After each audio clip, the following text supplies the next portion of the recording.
BNP মহাসচিব মির্জা ফখরুল ইসলাম আলমগীর বলেছেন, সাধারণ মানুষের মধ্যে বিভেদ সৃষ্টির চেষ্টা হচ্ছে। সব ধর্মের মানুষকে সাথে নিয়ে একটি অসাম্প্রদায়িক দেশ গড়ার কথাও জানান তিনি।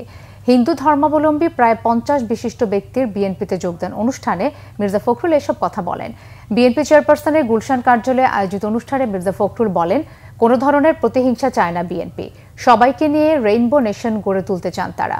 সংখ্যালঘু মানুষের যাতে কোনো ক্ষতি না হয় সেদিকে খেয়াল রাখার আহ্বান জানান বিএনপি মহাসচিব। তিনি বলেন, বৃহত্তর ঐক্য গড়ে তুলে সব ধরনের ভুল বুঝাবুঝির অবসান ঘটাতে চায় বিএনপি।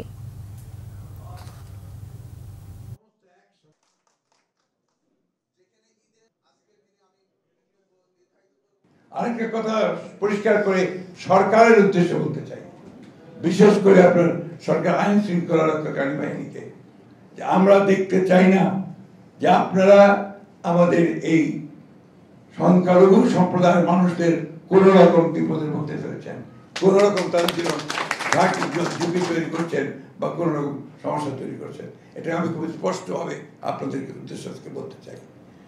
আমার কাছে অনেক খবর আসে, দয়া করে এই সম্প্রদায়ের মানুষদেরকে কেউই কখনো তারা হয়রানি করবেন না কোনোভাবে। তারা আমাদের সদস্য, আমাদের ভাই, আমরা তাদের পাশে আছি এবং সমস্ত শক্তি নিয়ে থাকবো।